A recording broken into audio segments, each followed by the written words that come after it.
Hello friends, आपका स्वागत है मेरे इस वीडियो में। आज देखिए मैं जो आपको वैकेंसी दिखा रही हूँ वो संत कबीर नगर की वैकेंसी है। संत कबीर नगर कार्यालय जिला बेसिक शिक्षा अधिकारी संत कबीर नगर बस्ती और गोरखपुर के पास है। संत कबीर बीच में संत कबीर नगर है, तो वहाँ की ये वैकेंसी है।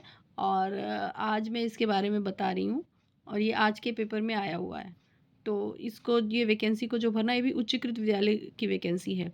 तो उच्चीकृत विद्यालय की वैकेंसी के लिए जिसको भरना हो वो आज संत कबीर नगर के लिए ये फॉर्म भर सकता है।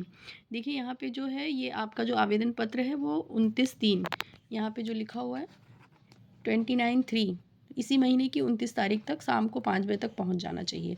किस पते पर? इस पते पर, कार्यालय जिला बेसिक शिक्षा अधिकारी संत कबीर नगर जी, इस पते पर। संत कबीर नगर मतलब खलीलाबाद, जो पहले खलीलाबाद था वही संत कबीर नगर, इस पते पे पहुंच जाना चाहिए। ठीक है। और ये देखिए ये जो वैकेंसी है उसमें अब ज़्यादा डिटेल नहीं दिया हुआ है, बस पदों की संख्या दी हुई है और आयु सीमा दी हुई है। मानदेय के बारे में कुछ नहीं दिया हुआ है, योग्यता के बारे में कुछ नहीं दिया हुआ है। तो मानदेय के बारे में तो मोटा मोटा मैं आपको भी बता दे रही हूँ, लेकिन योग्यता के बारे में और मानदेय के बारे में भी अच्छी तरह से अगर आपको देखना है तो मेरे पिछला वीडियो जो बना रखा है बदायूं का, हाँ बदायूं की जो वैकेंसी का वीडियो, आप मेरे चैनल पे चले जाइएगा। मेरे चैनल का नाम है साधना टीचिंग, SADHNA, साधना TEACHING टीचिंग, साधना टीचिंग 699 चैनल का नाम है। तो साधना टीचिंग पे चले जाइएगा, हाँ साधना टीचिंग पे। और उस पे ना आप नीचे देखेंगे वीडियो, तो बदायूं के लिए मैंने बना रखा है और सिद्धार्थ नगर के लिए बना रखा है और भी कई जिलों के लिए बना रखा है। तो इन दोनों में जो है उसमें आपको पूरा डिटेल मिल जाएगा कि शैक्षणिक योग्यता क्या है। जैसे मान लीजिए यहाँ PGT हिंदी है, तो PGT हिंदी के लिए शैक्षणिक योग्यता क्या है।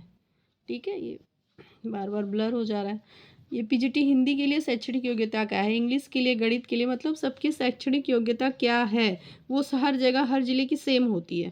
ठीक, परियोजना का एक ही निर्देश आता है, वही तो इसमें दिया नहीं हुआ है। तो आप मेरी वो वाली वीडियो देख लीजिएगा जाके, बदायूं वाली, या वो क्या कहते हैं सिद्धार्थ नगर वाली। तो उसमें बहुत अच्छे से दिखाया गया है, तो सारा कुछ वहाँ से देख लीजिएगा। और जैसे सैलरी की जो बात है, तो सैलरी जो है वो इसमें प्रधानाचार्य की 30,000 है और बाकी इधर सबकी है 22,000 है। लैब असिस्टेंट की शायद 12,000 कुछ है। और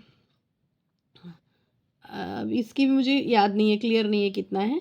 चपरासी चौकीदार के 7,000 के करीब है, 6-7 हज़ार के बीच में है इन लोगों के कुछ। तो वहीं से आप देख लीजिएगा, लगभग उतना ही है। इन लोगों की तो क्लियर है, इनकी 30,000 है, और इनकी सब 22,000 है, और इधर थोड़ा सा क्लियर नहीं है। ठीक है, लैब असिस्टेंट की क्लियर, लैब असिस्टेंट और इन सब का थोड़ा सा क्लियर अभी याद नहीं आ रहा है मुझे, क्लियर नहीं है। तो मेरे मेरे उस वीडियो में देख लीजिएगा, तो उसमें एग्जैक्टली बताया गया है सबका।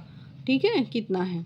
और प्रारूप जो है वो भी मेरा, उसका भी मैंने वीडियो बना रखा है। अभी 2-3 वीडियो नीचे जाएंगे आप मेरे चैनल पे, साधना टीचिंग पे नीचे जाएंगे तो आवेदन पत्र का प्रारूप दिया गया है, वहाँ से आप डाउनलोड कर लेंगे या वहाँ वैसे टाइप करवा लेंगे, जो भी वहाँ देख लेंगे, तो उसमें आप ये भर सकते हैं। ठीक है, जिसको नहीं पता, जिसको पता है वो तो आराम से भर ही सकता है। समस्त जो पद हैं वो महिलाओं के लिए हैं। समस्त महिलाओं के लिए हैं। जैसे प्रधानाचार्य का वही जो लिखा रहता है हमेशा, जब प्रधानाचार्य पर जिसकी नियुक्ति होगी उसके लिए अलग से शिक्षिका नहीं रखी जाएगी, मतलब प्रधानाचार्य को भी पढ़ाना पड़ेगा। तो अगर आप प्रधानाचार्य के लिए करना चाह रहे हैं तो आप एक प्रधानाचार्य के लिए एप्लीकेशन डालिएगा और एक किसी जिस सब्जेक्ट के आप टीचर हो उसके लिए। ठीक है, ये सही रहेगा, क्योंकि फ़ीस तो है नहीं इसमें, किसी कोई फ़ीस नहीं है, कोई एग्ज़ाम नहीं है, मेरिट बेस पे होता है। तो इसमें आप डाल सकते हैं 2 फॉर्म। 2 अलग अलग पद भी हैं, तो दोनों फॉर्म आप डाल सकते हैं। ठीक, और यहाँ पे देखिए लिखा हुआ है इस एड्रेस पे, वेबसाइट पे से आप फॉर्म डाउनलोड कर सकते हैं। अगर मिल जाए तो डाउनलोड कर लीजिएगा, नहीं तो मेरे उस पे वीडियो पे पड़ा हुआ है। ठीक है, मेरे चैनल पे जाएंगे तो वहाँ आवेदन पत्र करके एक वीडियो बना रखा है मैंने, वहाँ से आपको मिल जाएगा। ठीक, तो देख लीजिएगा। तो और भी इसमें क्या पूछना है, मतलब हाँ कई लोगों ने पूछा है ना कि वहाँ पे रहने में कैसे सुविधा होती है कि नहीं होती है। हाँ, तो देखिए भाई, स्कूल है, कस्तूरबा विद्यालय में रहने पे तो सुविधा होती है, वो स्टाफ के ऊपर निर्भर है। कहीं कहीं तो बड़े आराम से सब मिलजुल के रहते हैं और कहीं कहीं लड़ाई झगड़ा बहुत होते रहता है। वही, लेकिन वैसे रह लेते हैं, सब लोग को रहना वहीं है। तो जानते ही हैं महिलाएँ हैं सारी, तो कभी-कभी बहुत आपस में मतभेद हो जाता है और कहीं-कहीं बड़े प्रेम से सब रहती भी हैं। तो ज़्यादातर सब वार्डन पे डिपेंड होता है। जैसे वार्डन जिस जहाँ की बहुत अच्छी होती हैं या कैपेबल होती हैं उस तरह की, तो वो मैनेज कर लेती हैं सब बढ़िया से और कोई तनाव नहीं होता।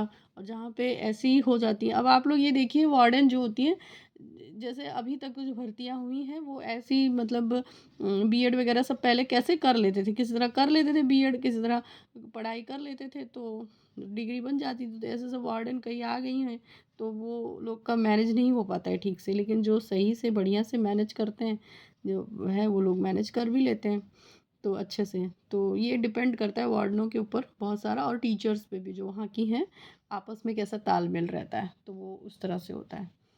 ठीक है, और भी कोई और केयर टेकर में क्या काम होता है इसका मैं नेक्स्ट वीडियो बना दूंगी। ठीक है, पूछा है कई लोगों ने कि केयर टेकर का क्या काम होता है, तो मैं उसके लिए नेक्स्ट वीडियो बनाऊंगी कि केयर टेकर का क्या काम होता है। ठीक है चलिए ठीक है, okay, bye bye, take care.